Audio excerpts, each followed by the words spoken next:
भगवान श्री कृष्ण के द्वारा महाभारत युद्ध के दौरान पांडव पुत्र अर्जुन से कहा था कि जब जब धरती पर अत्याचार और पाप बढ़ जाता है, धर्म की ग्लानि होने लगती है, तब तब मैं धरती पर अवतार लेता हूँ।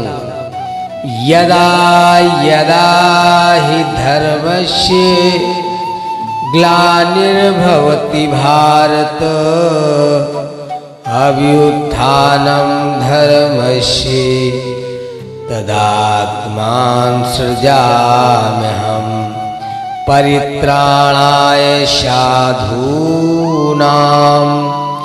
विनाशाय च दुष्कृतां धर्म संस्थापनार्थाय संभवामि युगे युगे। इस प्रकार जब भी धरती पर मानव जीवन का अस्तित्व संकट में होता है, तब जगत के पालनहार भगवान विष्णु यहाँ जन्म लेते हैं और अपने ज्ञान की वर्षा करके मनुष्यों की रक्षा करते हैं। ऐसे में यदि हम भगवान श्री कृष्ण द्वारा बताए गए अनमोल विचारों को अपने आचरण में उतार लेते हैं, तो अवश्य ही जीवन में आने वाली परेशानियों से छुटकारा पा सकते हैं।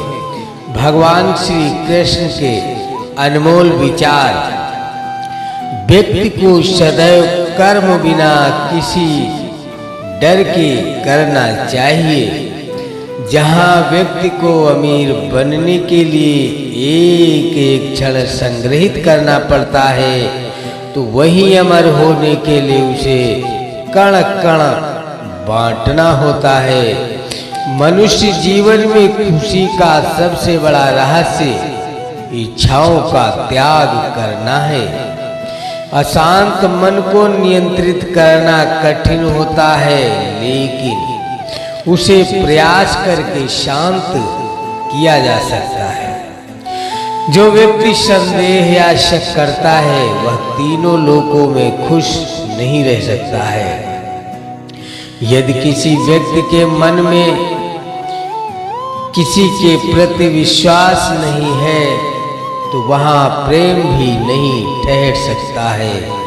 मनुष्य को अपने आवश्यक कार्य सदैव करते रहना चाहिए, क्योंकि वास्तविकता में कार्य करना निष्क्रियता से कहीं अधिक श्रेष्ठ होता है।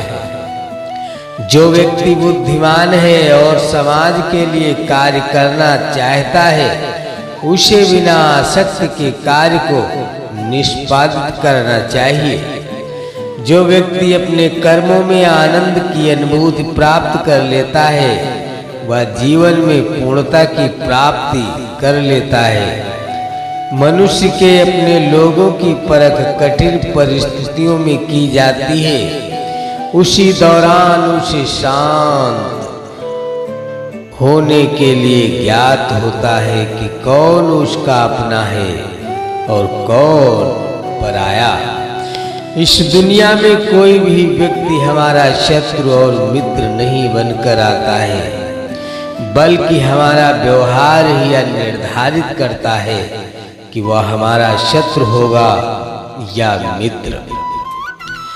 जब आप किसी अच्छे इंसान के साथ विश्वासघात करते हैं या उसे धोखा देते हैं, तो यह हीरे का त्याग करके पत्थर को अपनाने जैसा कार्य करते हैं।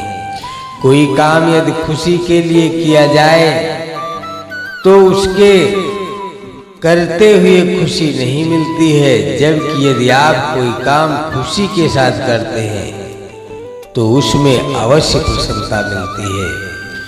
इस संपूर्ण संसार में जब कुछ ईश्वर द्वारा प्रदत्त है, ऐसे में यदि आप किसी जीव को चोट पहुंचाते हैं, तो आप मुझे कभी खुश नहीं कर सकते। अगर बुरे लोग समझाने मात्र से सुधर जाएं, तो कदाचित महाभारत का युद्ध नहीं होता। अगर कोई व्यक्ति जो अधिक हंसता हो और अधिक बोलता हो, लेकिन यदि एकाएक वह चुप हो जाए तो समझ लेना वो अंदर से टूट चुका है। किसी भी व्यक्ति के भरोसे का अंत करके कभी भी अवसर का लाभ नहीं उठाना चाहिए। जीवन में प्रेम ही ऐसा योग है जिसमें कभी वियोग नहीं होता, इसका अंतिम चरण मिलना होता है। व्यक्ति को स्वयं की योग्यता पर कभी घमंड नहीं करना चाहिए, क्योंकि पत्थर भी वजनदार होने के बावजूद जब पानी में जाता है तो डूब ही जाता है।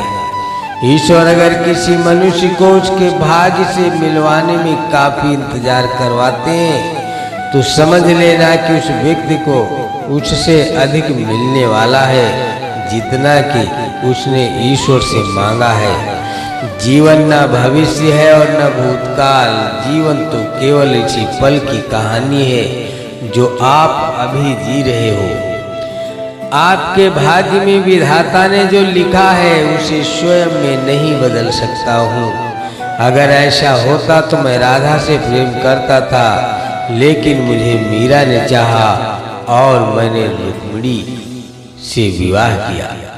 जब कोई व्यक्ति क्रोध में होता है तो उसके मन में भ्रम बस जाता है और बुद्धि का क्षय हो जाता है।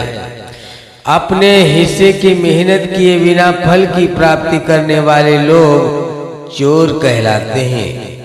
जो मनुष्य आपकी भावनाओं की कद्र नहीं करता है उसके साथ रहने से बेहतर है कि आप अकेले ही चले। जो मनुष्य जरूरत से ज्यादा सीधा होता है उसका विनाश सबसे पहले होता है।